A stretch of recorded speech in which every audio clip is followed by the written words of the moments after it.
la generación a la que yo pertenezco, tuvimos un lenguaje muy belicista, muy confrontacional, ¿no? Tenemos que reconocerlo, yo creo que ahí ingresamos todos los de mi generación, que tuvimos algunas virtudes. Nunca pensamos, por ejemplo, en abandonar el país, ¿no? Nuestro sueño era sacrificarnos por el país, ¿no? En cambio, la Apostar generación de por el ustedes país. es más bien cada uno ver por su propio interés. Sí, de hecho. Además, hay muchísimos factores que contribuyen a esto, ¿no? Por ejemplo, lo que pasó entre los años 80, ¿no? Más o menos en la época en que nacimos, muchos de nosotros, se vio que sinónimo de política era violencia. Dejamos de ver la colectividad y empezamos a ver lo que eran solamente nuestros problemas. Juan y Karen, padre e hija, se educaron en la misma universidad, San Cristóbal de Huamanga. Vivieron dos realidades sociopolíticas muy diferentes, pero a través de los años se ha mantenido un factor en común: el abandono de la educación pública por parte del Estado. Las academias en un año quieren hacer lo que el colegio no pudo hacer en 5. Para mí la educación está pésima aquí en el Perú, ¿no? Los textos que leemos son textos de hace 50 años, de los 50, de los 60. Siempre se piensa que el tema es político y eso trasciende a todo lo que es la educación pública. La educación es mediocre, en eso coincidimos todos. En las décadas del 60 y 70 hubo un proceso de masificación de la educación básica y superior, pues el país se transformaba de un mundo rural a otro urbano. El número de universidades y docentes se multiplicaron sin una estrategia de contenidos educativos y mucho menos inversión pública.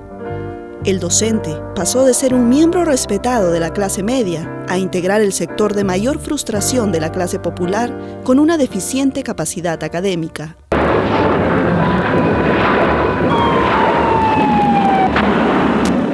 En 1972, el gobierno militar intenta hacer una reforma de educación, pero fracasó. El radicalismo político en el discurso del movimiento universitario se cruza con el incremento de las expectativas de los sectores sociales emergentes y el repliegue del Estado en la inversión pública educativa. ¿Por qué las facultades de educación van a ser un espacio clave para entender a Sendero Luminoso? El maestro es un actor muy importante para engancharse con la sociedad y sobre todo con los sectores más pobres, rurales o urbanos, ¿no? ¿Qué se ha dicho?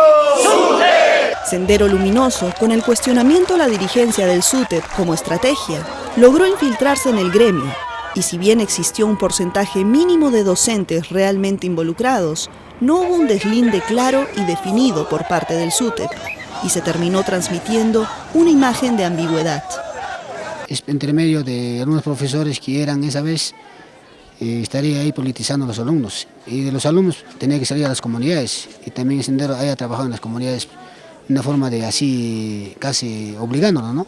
Los profesores que hemos trabajado, como en escuela, como en colegio secundaria, hemos sido víctimas de atropellos, castigos, torturas. Prueba de ello, el quien habla ha sido 8 veces detenido.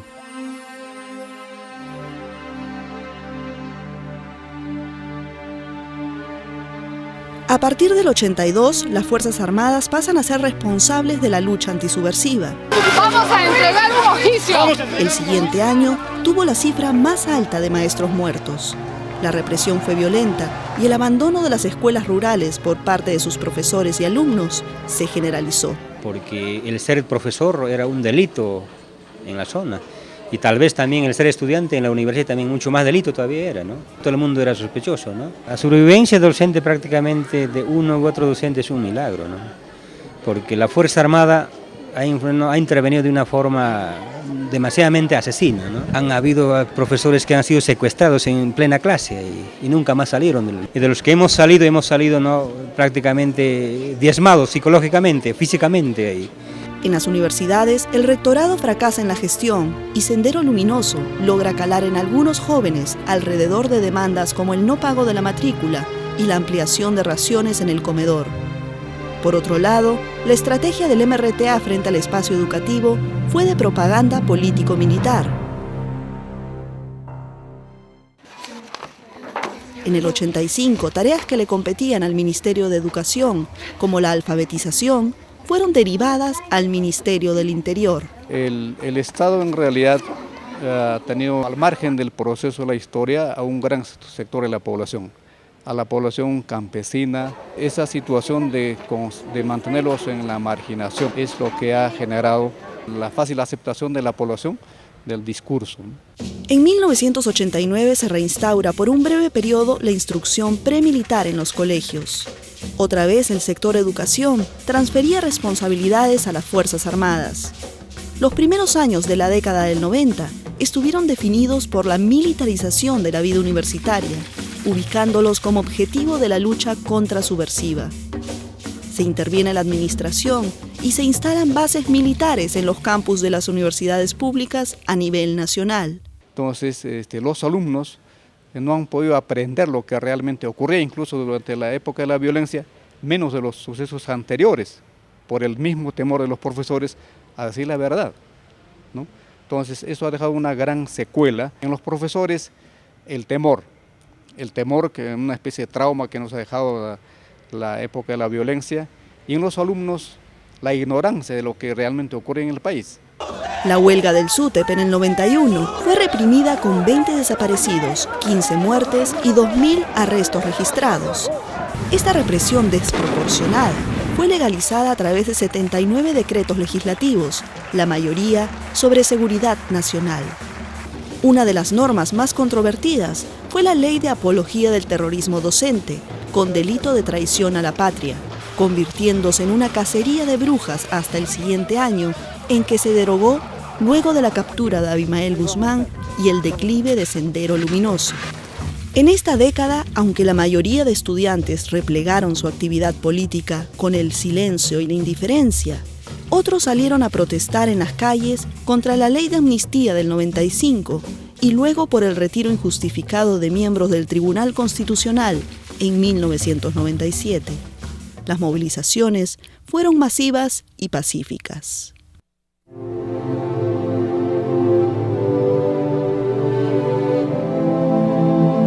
Hoy, después de 2 décadas de violencia y un tanto más de abandono del sector educativo por parte del Estado, la Comisión de la Verdad y Reconciliación recomienda lo siguiente.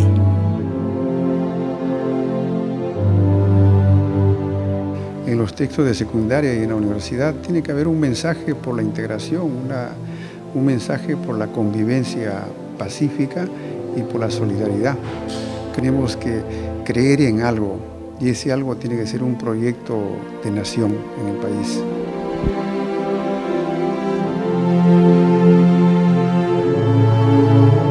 Es una educación bastante desfasada, que no obedece a criterios, digamos, geográficos en primer lugar, pese a que se habla muchísimo de lo que es de la descentralización, la reforma educativa, romper con esa política que está establecida y que todavía está demasiado fuerte, es muy difícil.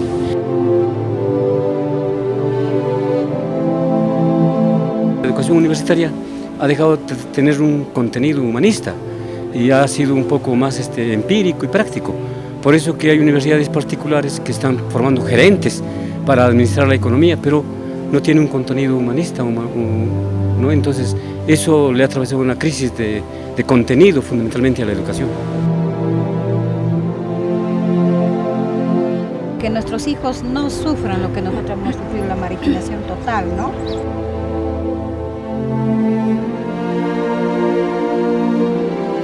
No se están entendiendo las particularidades de los educandos. Usted me dice que en 20 años, pero nunca ha habido un entendimiento de qué se debe enseñar.